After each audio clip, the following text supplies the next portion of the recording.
Vamos então discutir um pouco sobre os conjuntos numéricos. Então, nessa aula,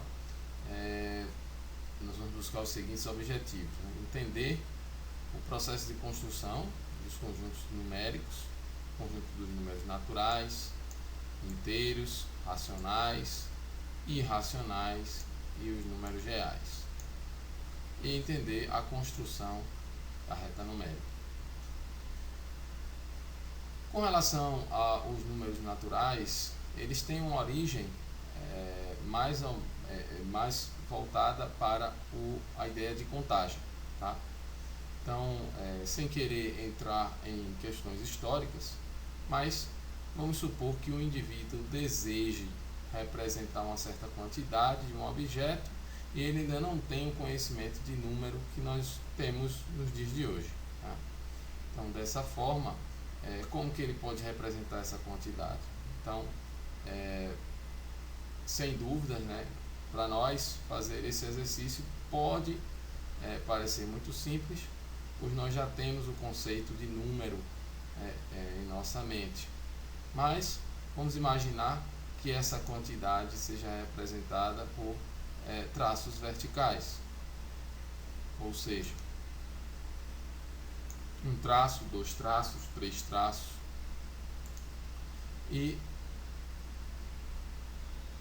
à medida que os símbolos vão evoluindo, um traço se torna 1, dois traços se tornam 2, três traços se tornam 3 e assim por diante. Isso tem a ver com ângulos, né, formados aí nos símbolos, mas enfim, aqui nós já temos, né, os símbolos 1, 2, 3, né, e dando uma ideia de sequência e também uma ideia de ordem, de forma que 1 representa menos que 2, que representa menos que 3 e etc. Então, naturalmente, ou seja, de forma natural, essa construção acontece, acaba existindo. E, né, é sugestivo que esse conjunto de números receba o nome de conjunto dos números naturais. Ok? Feita essa reflexão, nós podemos pensar, por exemplo, em agrupar os traços verticais em grupos de 10 unidades, né? Então, e aí a gente podia ter uma ideia do que seria um sistema na base decimal, por exemplo, né? E aí, se a gente tivesse aqui, por exemplo, o número 136, então eu tenho 6 unidades, eu posso ter até 9 unidades, de 0 a 9, são 10 possibilidades. Eu tenho 3 dezenas, né? Ou seja, eu posso ter de 0 dezena a 9 dezenas, e aqui eu tenho uma centena, né? Que aí eu posso ter de 0 centena a 9 centenas, ok? Então a ideia de agrupar de 10 em 10 gera um sistema na base decimal. E aí, com esses números naturais, nós definimos algumas operações, como adição. O que é adicionar no conjunto de números naturais?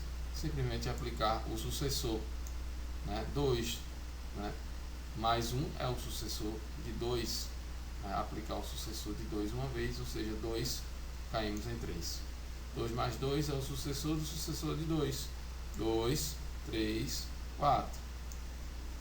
Multiplicar é somar, ok? Por exemplo, 2 vezes 3, né, são 3 grupos de 2. 2 mais 2 mais 2.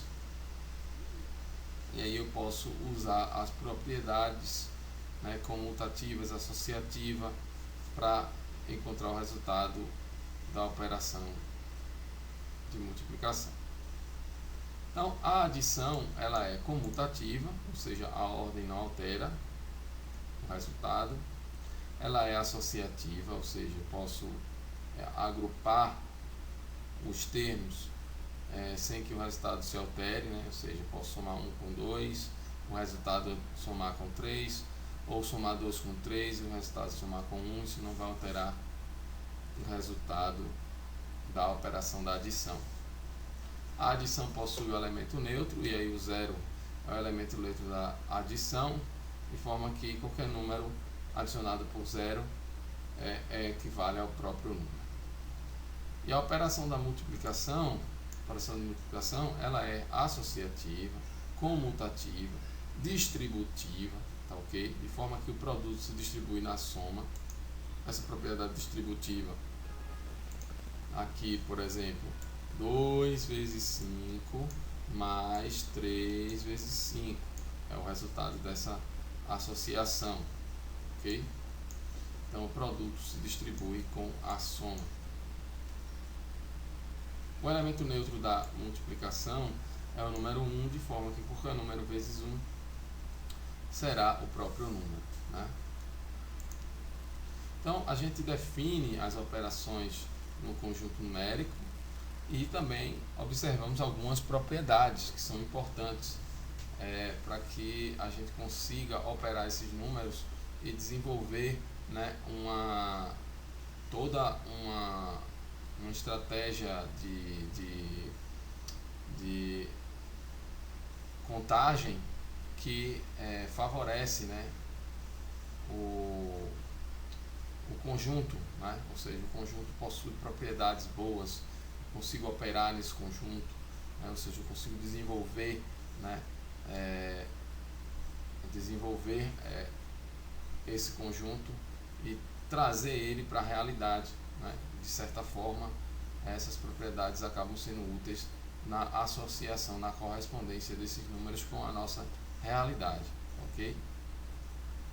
Enfim, mas isso é uma discussão um pouco mais abstrata, não vamos entrar nesses detalhes. E aí, uma ampliação dos números naturais é o conjunto dos números inteiros. Perceba que no conjunto dos números naturais, né, a gente introduz o conceito de sucessor. Porém, né, isso dá a ideia de adição, né? O sucessor do sucessor de 2, 2, 3, 4. Se aplicar o sucessor mais uma vez, o sucessor do sucessor do sucessor, 2, 3, 4, 5. Ok?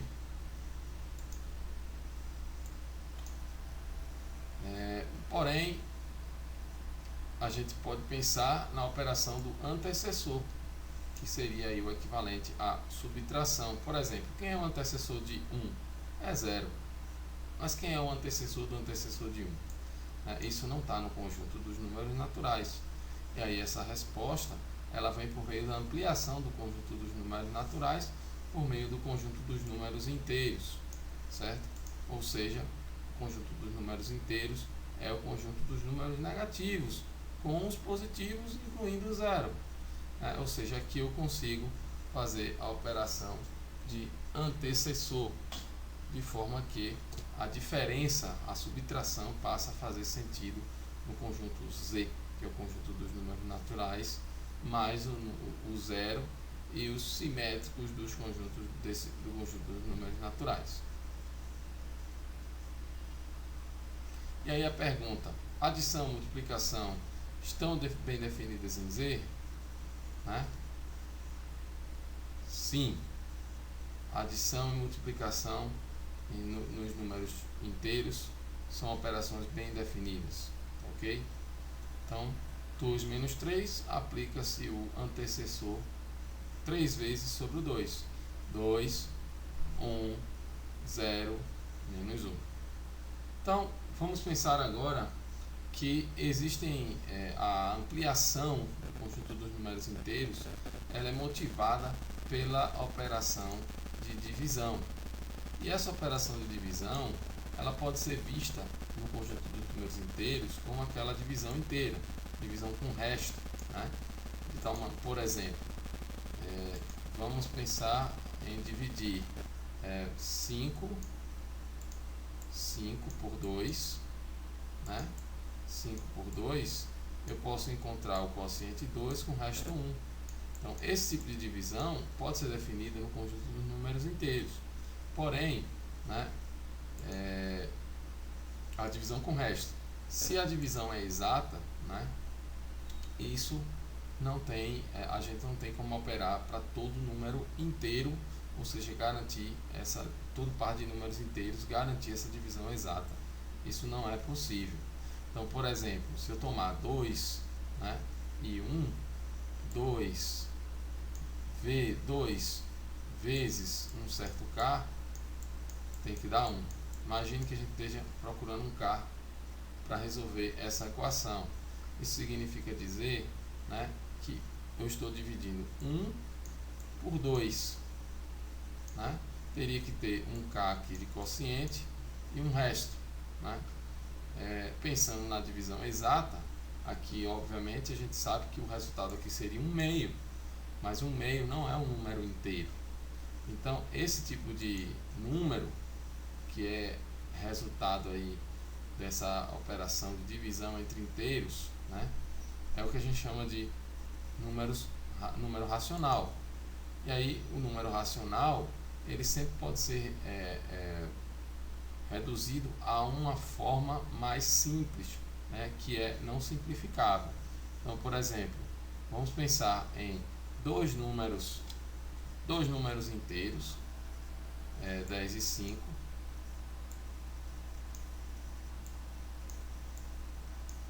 e vamos dividir o 5 por 10. 5 por 10, né, forma um número racional.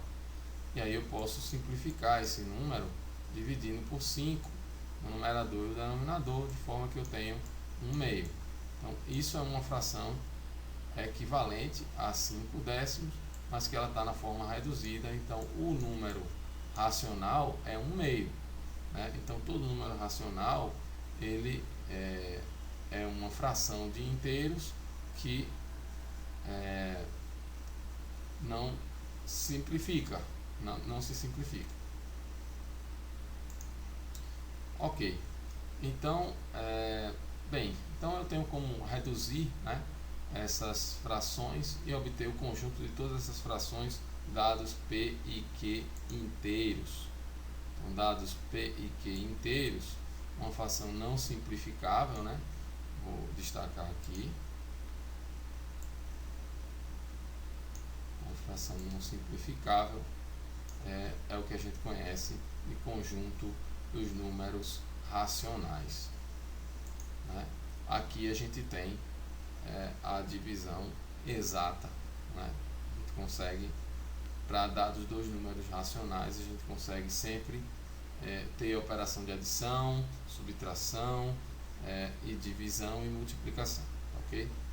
Nessa nossa lógica, nessa linha de raciocínio, eu posso dizer que o n, conjunto dos números naturais, está contido no conjunto Z, que está contido no conjunto Q, que é o conjunto dos números racionais. A construção dos números irracionais, ela vem quando surgem os números que não podem ser representados como frações de inteiros.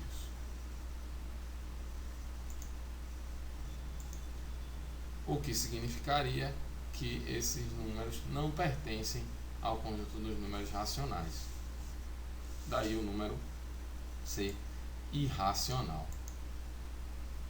Um exemplo clássico é a diagonal de um quadrado de lado 1. Pelo teorema de Pitágoras, sabemos que 1 ao quadrado mais 1 ao quadrado, quer dizer, a medida da hipotenusa é a soma dos quadrados das medidas dos catetos. E aí 1 quadrado mais 1 quadrado daria o d quadrado. Isso aqui a gente pode expressar, por exemplo,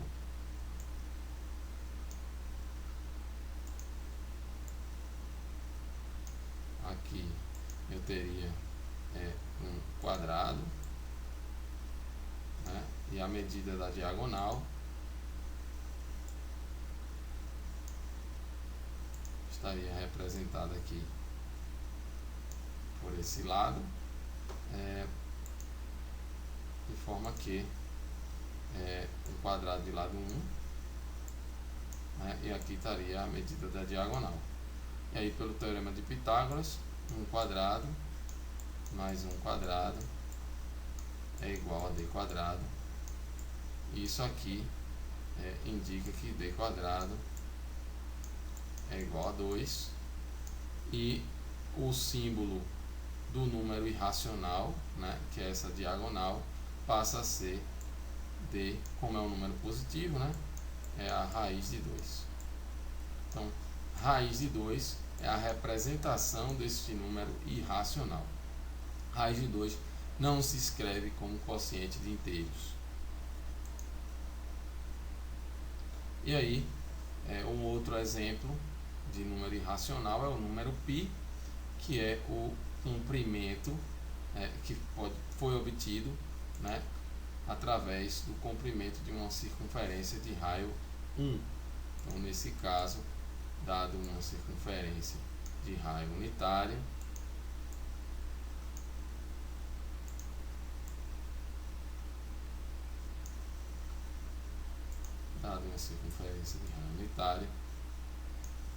certo?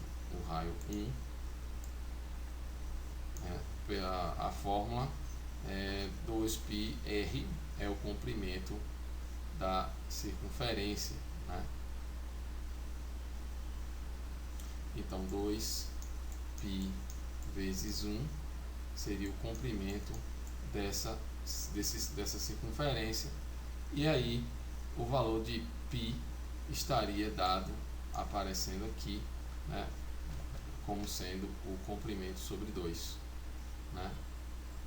E aí π seria um número irracional. O número π tem uma quantidade infinita de casas decimais que não se repetem, né? Esses são os famosos números irracionais, assim como raiz de 2 também tem uma representação numérica com uma quantidade de casas decimais infinitas e que não se repete, ok? Não é uma dízima periódica. Daí nós integramos aqui esses conjuntos de forma a termos o conjunto dos números naturais inicialmente, ampliado pelo conjunto dos números inteiros através da operação de antecessor, a diferença, né, a subtração, ampliação do conjunto dos números inteiros por meio da operação de divisão exata, ok? Não divisão com resto, e aqui ampliação dos números racionais com o conjunto dos números irracionais através daqueles números que não são possíveis de serem escritos na forma inteiro sobre inteiro. No caso aqui, raiz de 2, né, π, são números irracionais. Eis que temos o conjunto mais amplo, que compreende todos esses conjuntos, é o que nós chamamos de conjunto dos números reais.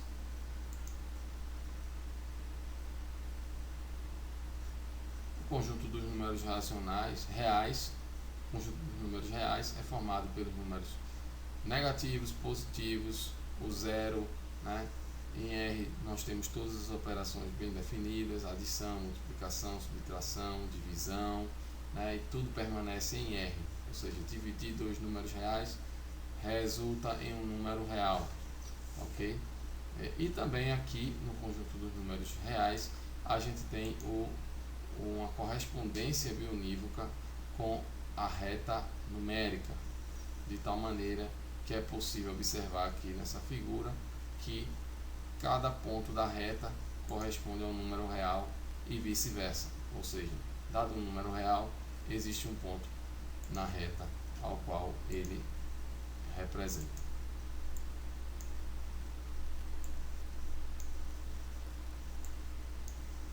Com isso, a gente tem uma representação geométrica dos números reais através da reta real.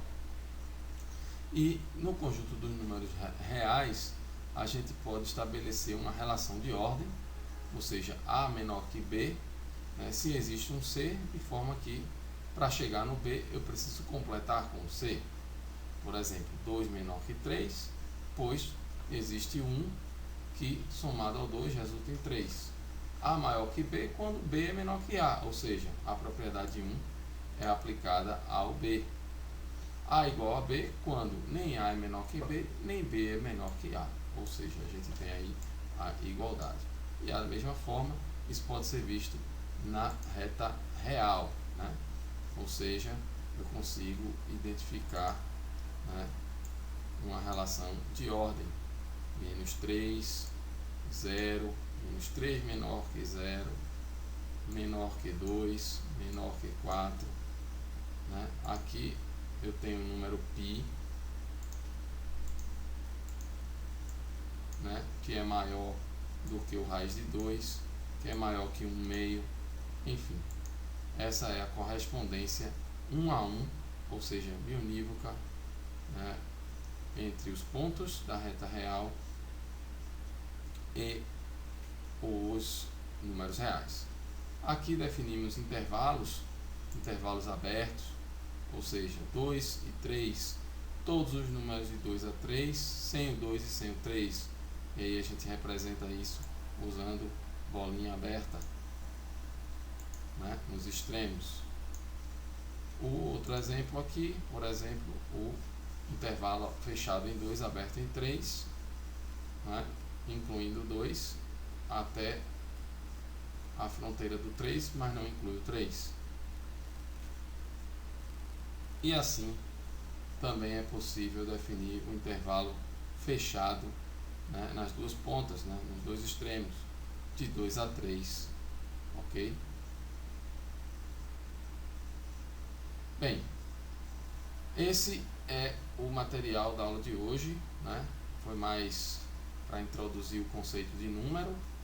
Eu espero que vocês leiam as páginas seguintes desse material, porque são importantes para que vocês entendam algumas coisas que foram faladas aqui, e também a gente vai discutir algumas coisas nos fóruns sobre questões de problemas e exercícios. Obrigado e até a próxima. Tchau, tchau.